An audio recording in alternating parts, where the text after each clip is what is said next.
Hello, everyone, and welcome to another episode of Founders Grid, sponsored by Gaper.io. Today we have Harumi. Harumi is the co-founder and CEO of Celestial Data. Apart from that, she's the CFO at Celsius Network, and she's been a consultant at Hart Consulting for the last 4 years. Harumi, welcome to the show.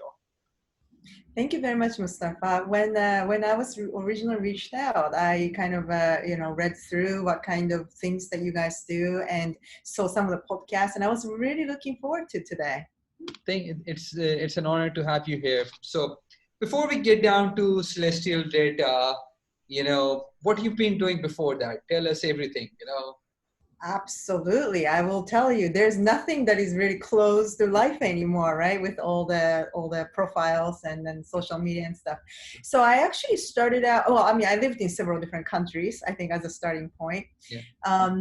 But as far as professional story goes, I started out as an investment banker. I started out as a derivatives trader and did that in a couple of different countries. Got an MBA, came to New York, and I switched into, still stayed in investment banking, but switched into M&A.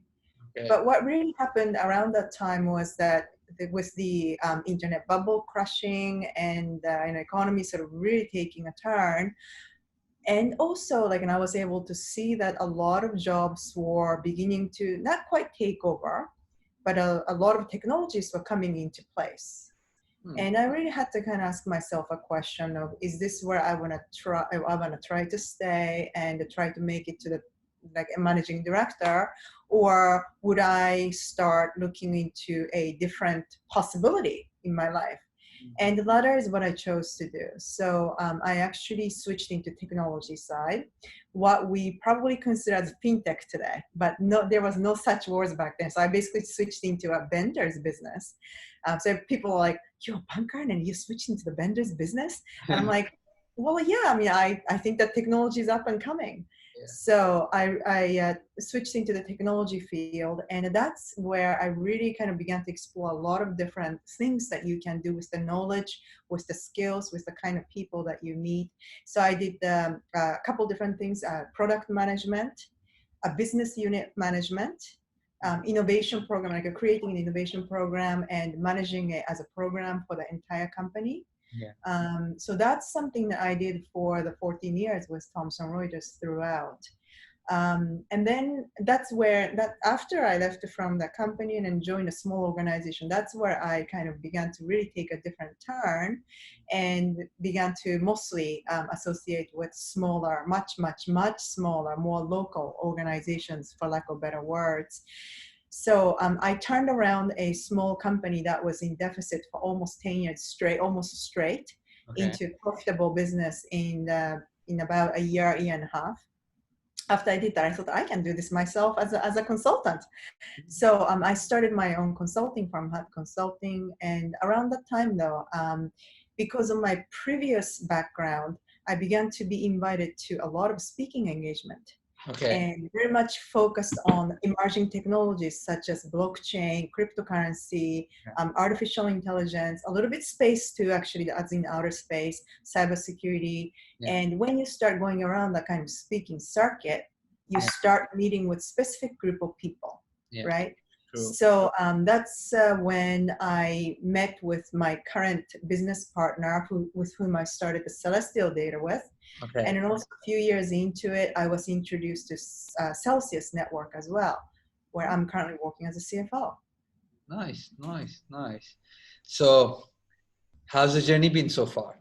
It's been really interesting. I mean, I'm really glad that I made a decision when I made, whether we're talking about me switching from banking to technology or large corporations to small corporations, because all of those actually brought me here where I'm sitting today. And I really, if I did not start my own consulting firm, I probably would never had a chance to work with the kind of variety of clients that I worked with, which includes a foreign government too. Okay. And it's been really, really interesting journey so far. And I'm really excited. At the end of the day, I mean, there are some days, right? I mean, it's a job. And some days you have some difficult days. Maybe something is not going right, or maybe the project is not coming right? But True. at the end of the day, can you wake up in the morning still excited? I think it really, you really have to like what you do. And then I think I like what I do so far. Interesting. Interesting.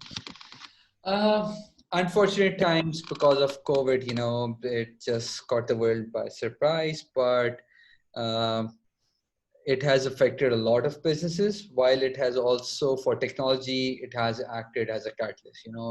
All the discussions or all the even speaking arrangements that you and others were discussing, that, in 2035, this is going to happen, in 2050, this is going to happen.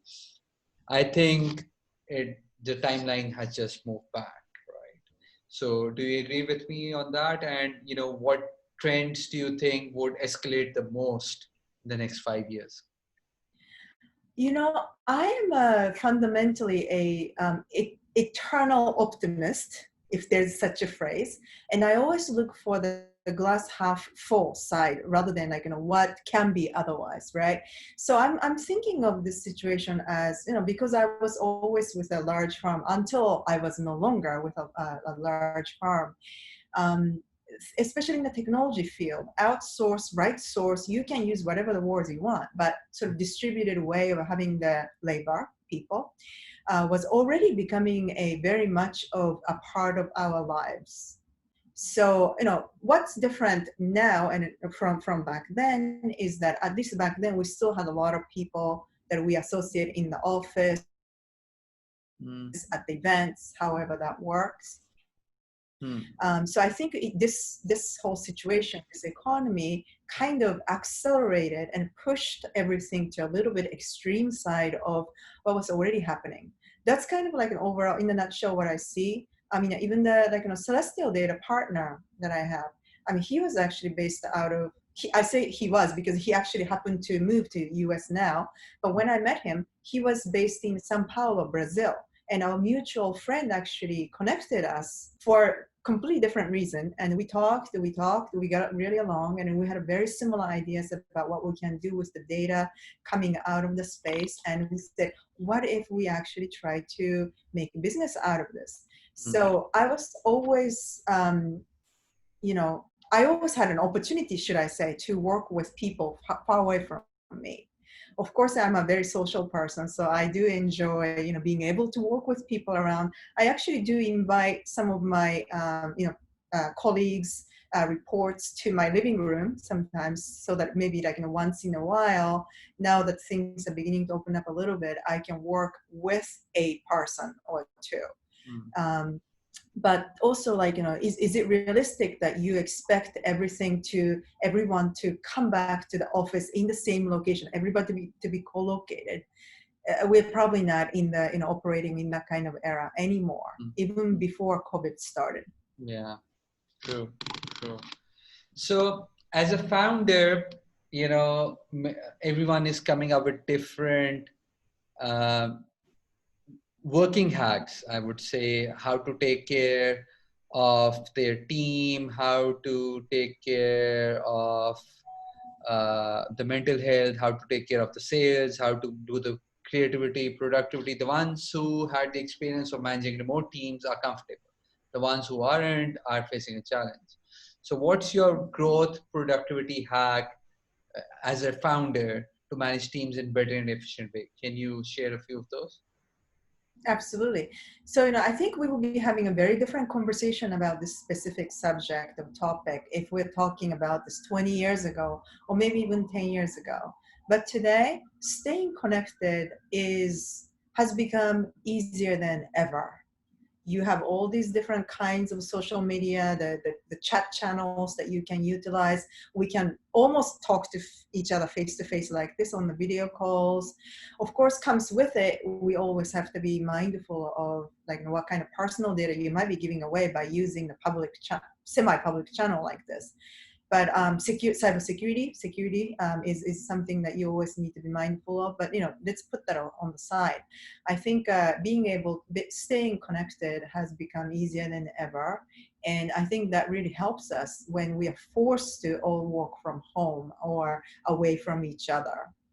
One thing I do though, as a manager, is that I do try to stay in constant touch with all my reports, because the moment you start kind of you find it too comfortable to just sit in your living room, study wherever you are, and just to exchange emails or occasional chats, right? You start really kind of withdrawing yourself away from your people, and especially if you're if you're in the position of managing them, you really want them to know that you're still there to listen if they have to bring up something. If there's some issues, it's okay to bring up, or if there are any kind of random topics that they want to talk, I'm here. Everybody needs to know that. And so I try to leverage all the communication systems that we can use. Probably like, one of the things that the usage went dramatically down is probably the actual voice phone. But if I even get on the voice phone from time to time too.